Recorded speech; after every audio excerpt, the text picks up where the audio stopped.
internet family! Today we are making pitas.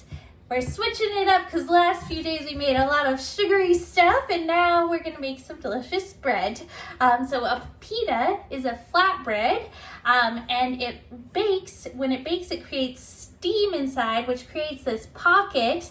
And inside the pocket, you can fill it with delicious things like falafels, or you can just use it as a flatbread to dip into delicious things like hummus or spinach dip or whatever you have in your house. That sounds amazing. So we're gonna get started with that. So in the bowl of my mixer, I have 2.5 cups of flour. You can also use half whole wheat flour, half regular flour if you've got it. I don't have any whole wheat flour, but traditionally that's used in pita bread. And then to that I'm going to add 1 tablespoon of sugar. Don't put spoons into your mixture. 1 teaspoon of salt. And 1.5 teaspoons of instant yeast. And then we'll just lightly toss that together so it's combined. Nothing too fancy there. And then I'm gonna add 1 cup of warm water and 2 tablespoons of olive oil. If you don't have olive oil, just use whatever oil you've got. Olive oil adds a nice little flavor, but if all you've got is like canola oil, that'll work too. Perfect, so I'm gonna put this into my mixer with the dough hook and mix it on low for probably about 6 minutes until it forms a nice sticky dough ball. So I'll get that mixing. Amazing, so as you saw there, the dough was not sticking to the sides of the bowl. It was in like a nice little ball around the dough hook, so that means it's ready to go. So this dough is still very soft and stretchy. You want it to be not sticking to your hands, but like if you stuck it in there, it still would be a little bit sticky, but come off. That's perfect. It's a little bit of a moister dough, and that's gonna help us have enough moisture to create that steam pocket inside. So this little baby's all ready to go. We're gonna put it in a greased bowl with a lid, leave it at room temperature for about an hour until it's doubled, and then we'll divide it up. Awesome, so our dough ball has rised for an hour. It looks nice and soft. And now we're gonna divide it up and roll it into little balls. And then we'll flatten each one into a pita shape. So we'll get started with that. I'm just gonna pop this out of the bowl. And then this guy should cut into probably about 8 to 10 pieces. I'm gonna go with 8 so they're a little bit larger. So I'm just gonna cut it with a knife into 8 approximately same sized portions. Okay.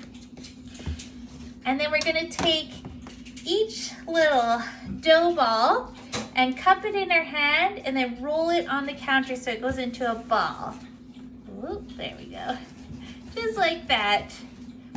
So we got a nice little ball there. And I'm just gonna put it on to the side. I have some trays here we'll use later, and cover it with a tea towel.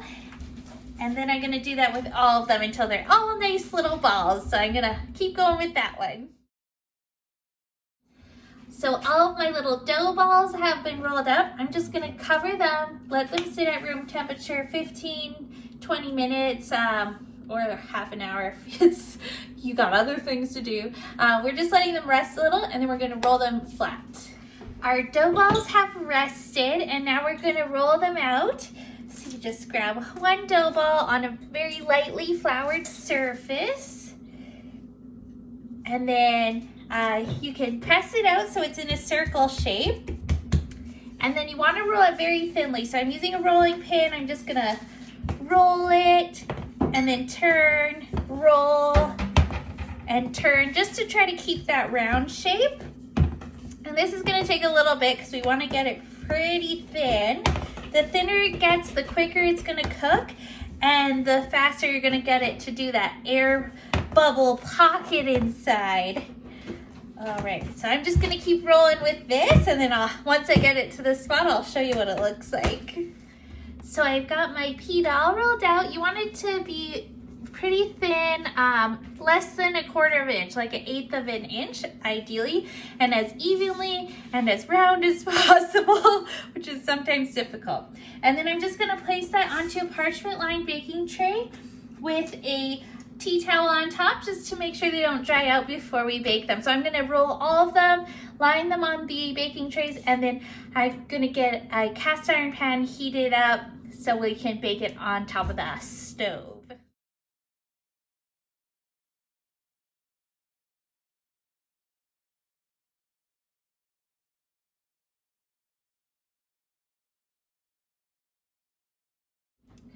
So some of my dough was a little bit too worked when I'm trying to roll it out, so it just kept going back and getting a little bit thicker than I wanted. So after I rolled out all of my dough balls the first time, I'm just gonna go over any of the ones that are a little bit too thick, just to thin them out a little bit more now that the gluten's relaxed for a few minutes, and then we'll be all ready to bake them. So I've got our cast iron pan all heated up over medium-high heat.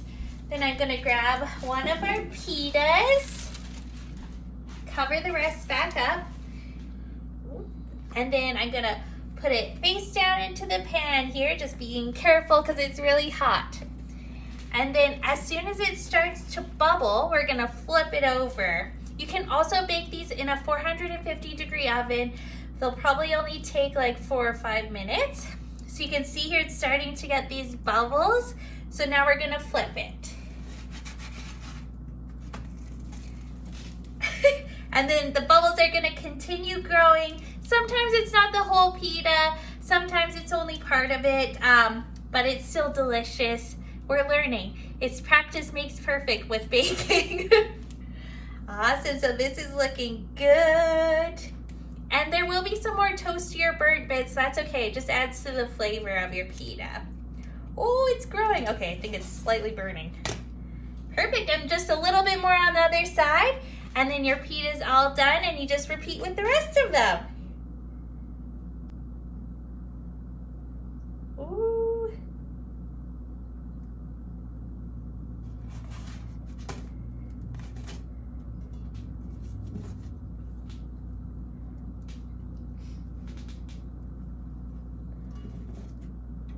Ooh, look at that pita!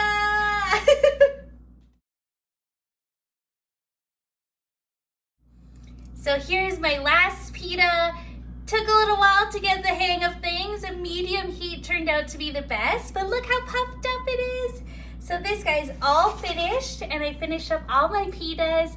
It's just gonna deflate and have that beautiful pocket inside. So I'm gonna let it cool for a minute, and then I'll rip one open for you. So I've got my beautiful stack of pitas here. My husband made some assorted dips. And if you see here, some of my pitas definitely came out with little burnt bits, but like I said, extra flavor. And then if you rip it open, oh, it's steaming.